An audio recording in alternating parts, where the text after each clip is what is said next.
9 de la mañana, 25 minutos, y vamos a estar recibiendo con muchísimo gusto en esta mañana a Alejandro Cavallo, que es director de Economía, de Equipos Consultores y coordinador de una investigación que tiene que ver con el índice de confianza del consumidor. Y le pido especial atención a lo que vamos a estar hablando con Alejandro, porque es una de las variables que nos comienzan a situar de qué manera podríamos empezar a evaluar el futuro en cuanto a uno de los motores de la economía que es fundamental, que es el consumo.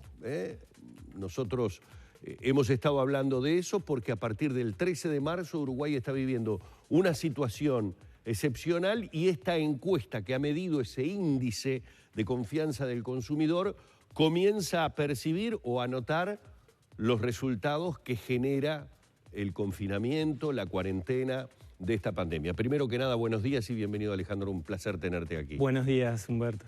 Antes de comenzar con los resultados, ¿qué es lo que mide? Ese índice de confianza del consumidor, ¿qué nos denuncia? ¿Hacia qué rubros inclusive el consumidor se vuelca? Por ejemplo, compra de automóviles, electrodomésticos. ¿Hay un desglose que nos permite ver de qué manera nos movilizamos como consumidores? Sí, bueno, este indicador tiene varias partes, pero para decirlo en términos sencillos, son 6 preguntas que hacemos a las familias, a los consumidores, a las personas. Lo hacemos hace unos 12 años en la Cátedra Sura de la Universidad Católica y lo que incluye es esas 6 preguntas. 2 tienen que ver con la evaluación que hacen los consumidores sobre la situación del país. 2 tienen que ver con la situación personal, cómo estoy en mi economía, en mis finanzas del hogar. Y la tercera tiene que ver con lo que decías, la predisposición a la compra de bienes durables. Bienes durables son aquellos que tienen más vida útil. Claramente, por ejemplo, electrodomésticos, vehículos, vivienda. ¿Por qué preguntamos eso? Porque esos son los que reaccionan más rápido cuando las cosas van bien y también cuando las cosas van mal. Claro. Es decir, cuando las cosas van bien, cambiamos el auto o compramos un auto. Cuando las cosas van mal, dejamos de comprar autos, electrodomésticos, porque son cosas que uno puede diferir su consumo. Entonces, por eso medimos eso, porque son cosas que reaccionan rápidamente en circunstancias como esta, en las cuales las cosas van mal o van muy bien. Eso muestra un estado de ánimo. ¿El corte se hace a cuántos días del anuncio de la cuarentena, del aislamiento? Esta medición es la medición de marzo. La medición de marzo se hizo entre el 30 de marzo y el 1 de abril. Esos 3 días... Bien. Donde tenemos unos más de 15 días de la noticia de la llegada del coronavirus a nuestro país. Evidentemente hay parte de ese shock, digamos, que está incorporado en los datos. Ajá. Y hay parte que no, porque hubo medidas posteriores, anuncios, etcétera. Con lo cual, pero de todas formas se ve el efecto claramente con esos 15 días en los datos. ¿Y qué es lo que vemos como efecto? ¿Qué diferencia o qué tendencia comienza a marcar estos más de 15 días a partir de las medidas que anunció el gobierno? Bueno, lo primero que... Digamos, el primer resultado claro es que en marzo fue la mayor caída en los 12 años que se computa este indicador. En marzo cayó 9 puntos en una escala de 0 a 100. 0 es todos negativos, 100 es todos positivos, 50 es el nivel de neutralidad. Esto cayó 9 puntos, la mayor caída.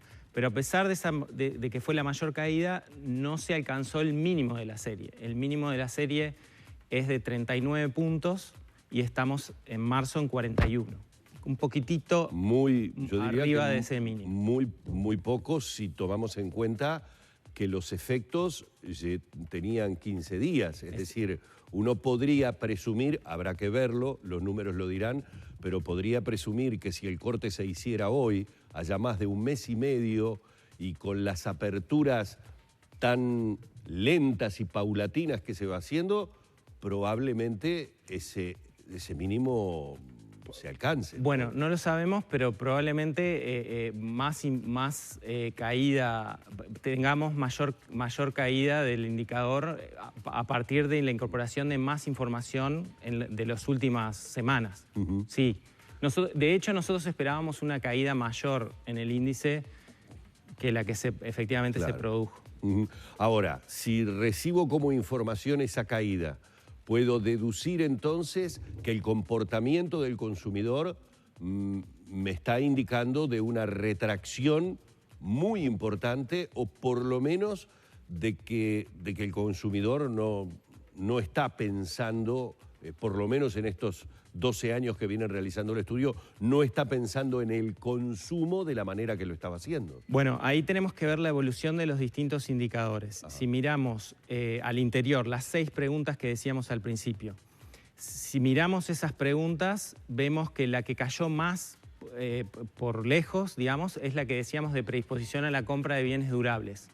Ese indicador, de hecho, llegó al mínimo de la serie, ¿sí? Menos de 10 puntos.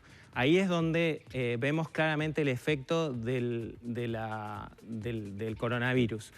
En la evaluación que hacen las familias sobre su situación personal, en realidad hubo un deterioro, aunque no tan fuerte, y en la evaluación que hacen los consumidores respecto a la situación del país, ahí de hecho hubo una mejoría. ¿Por qué? Porque de alguna forma esa pregunta tiene que ver con el futuro, con plazos de 1 año o 3 años, y una amplia mayoría espera que nuestro país esté mejor en ese plazo que lo que estamos ahora. Claro. Con lo cual, o sea, estamos muy mal ahora o se deterioró mucho ahora la situación, pero ahí, dentro de 1 año o 3 vamos a estar claramente mejor que ahora. O sea que hay una carga de esperanza muy importante sobre el futuro en lo inmediato, en el año, pero también en un plazo más largo. ¿Cómo cuando se maneja una esperanza y una expectativa tan positiva, cómo se evalúan esos números? ¿Está bueno, es positivo que ese sea el ánimo de la gente o de repente frente a una situación que podría llegar a prolongarse en el tiempo, podemos estar hablando de frustraciones importantes? Yo creo que esa dicotomía entre corto y largo plazo es correcta, digamos, razonable, porque, bueno, tenemos un horizonte corto en el cual tenemos problemas, tenemos una situación mala, pero a la larga uno espera que, digamos, esta situación se va a superar. En parte porque, bueno, porque internacionalmente se maneja que la vacuna o los procedimientos, digamos, que van a paliar esta situación tienen un horizonte de 1 año, de 6 meses, de 2 años. Entonces, bueno, si eso efectivamente se concreta, la situación general va a mejorar a partir de esa mejora, digamos. Claro. Sí. Algo, estas perspectivas que usted describía, ¿cómo afectan a la perspectiva de los mercados y las proyecciones económicas? Anoche el presidente hablaba de la importancia de insistir y generar más inversiones que pudieran generar puestos de trabajo, pero bueno, supongo que estos resultados también influyen en las decisiones más macro, ¿no? de inversiones a nivel general. Sí, los empresarios tienen sus propias expectativas, que son, digamos, o sea, toman en cuenta otras cosas que no necesariamente toman en cuenta los consumidores, pero cuando uno mira la serie a largo plazo o varios años, más o menos van de la mano. Es decir, cuando los consumidores son muy pesimistas, evidentemente los inversores, los empresarios también lo son porque están viendo más o menos la misma situación. Evidentemente, en lo que respecta a la inversión, aquellos empresarios o aquellos inversionistas que piensan que este shock es transitorio, porque en economía lo que tratamos de distinguir es cuando un shock es transitorio y cuando es permanente. Transitorio le llamamos cuando es un efecto corto, es decir, algunos meses, algunos trimestres, versus un efecto más permanente que perdura en el tiempo, que uno no se recupera. Si un empresario o un inversor piensa que este shock es más bien transitorio, que es lo que se piensa, digamos, a nivel internacional, es una oportunidad para invertir, digamos, y aprovechar esa inversión en el mediano plazo. Obviamente, se tiene que considerar también que hay una alta incertidumbre y por tanto, digamos, ese ingrediente también juega en contra, ¿no? O sea, tenemos por un lado, si pienso que el shock es transitorio, a favor, y la alta incertidumbre que todavía tenemos juega de alguna forma en contra. Complementando un poco la preocupación de Lorena por el tema del mercado laboral también, hay por allí hoy en Infobae un título que realmente es muy preocupante. Casi la mitad de la población activa desde el punto de vista del trabajo va a perder su empleo en todo el mundo a consecuencia de la pandemia.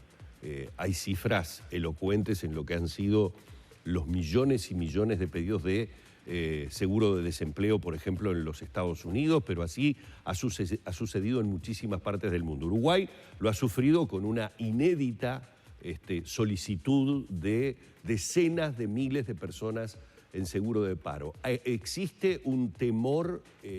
¿Se refleja algo con respecto a lo que el consumidor piensa puede suceder en materia de trabajo en la actualidad y también en el futuro? Sí, se refleja. Tenemos dos indicadores.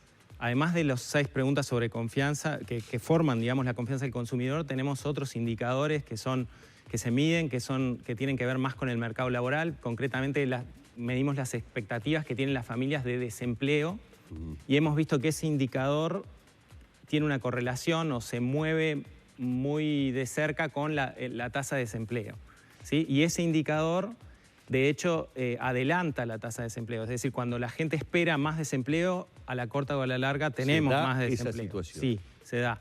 Y lo que en la medición de marzo, ese indicador llegó al máximo en estos 12 años. Es decir, la gente razonablemente espera más desempleo a partir de este shock, digamos, claro, de este efecto. Y después, otro indicador que medimos también son las expectativas de ingresos. Le preguntamos a las personas si creen que sus ingresos van a subir, se van a mantener igual o van a disminuir, y ahí estamos al revés, estamos en el mínimo de esta serie, y este indicador de alguna forma se vincula con el empleo, porque el desempleo son aquellos que no tienen trabajo y buscan, y el empleo son los que tienen efectivamente un trabajo. Son dos indicadores, digamos, distintos, sí, pero digamos, los resultados de las mediciones dan en el mismo sentido de un deterioro adicional al que ya teníamos, porque no venimos de una situación buena del mercado laboral, sino más bien regular, con destrucción de empleo. Estos indicadores marcan un deterioro, al menos en corto plazo, digamos, para los próximos trimestres. Y bueno, es esperable, ¿no? Es lo esperable. Es decir, que en ese sentido también es un resultado de una población madura, inteligente, conocedora de situaciones como esta. Tal vez por experiencias anteriores surge por allí alguna referencia a lo que podríamos decir fue la crisis del 2002.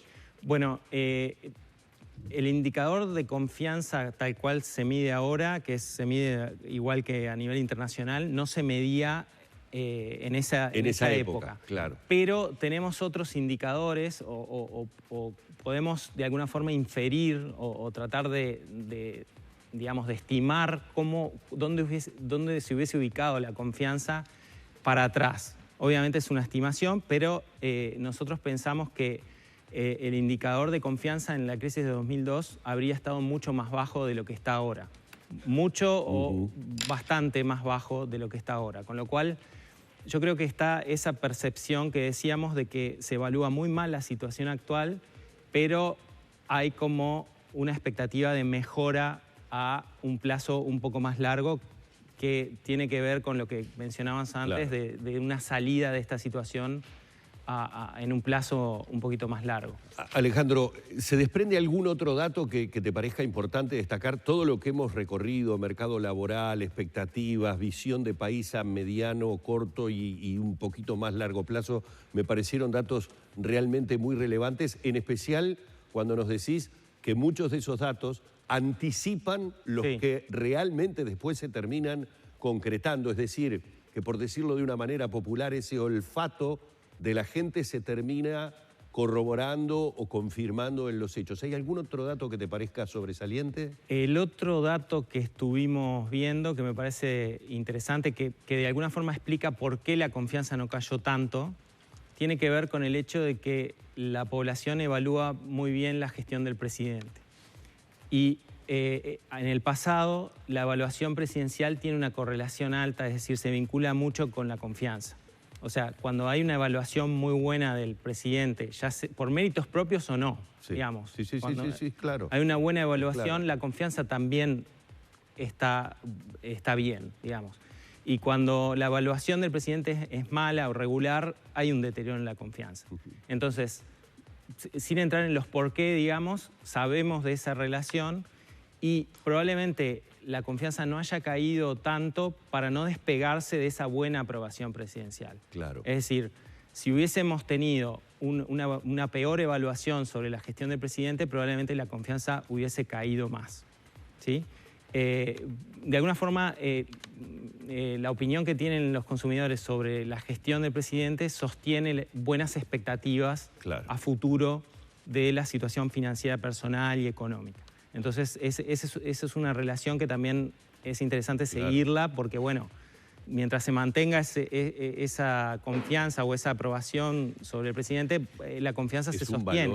Es un valor fundamental. Yo estoy hablando fuera de lo político, hablo desde lo institucional. Exacto. Es decir, es un valor que el presidente y quienes lo rodean tendrá que ir también monitoreando y evaluando porque de alguna manera los resultados están teniendo que ver con esa percepción que la gente por lo menos está mostrando en estos datos. Exactamente, exactamente. Tiene que, digamos, obviamente la economía y la política se juntan, tienen sus nexos, digamos, y, digamos, conceptuales y también prácticos, digamos, en estas mediciones que hacemos. O sea, son cosas que no pueden, digamos, disociarse. O sea, son cosas que van de la mano. Podemos tener, obviamente, algún apartamiento, ya sea por temas de medición o por temas de expectativas, pero, digamos, en general van en forma bastante, digamos, juntas, digamos. Exacto, van alineadas.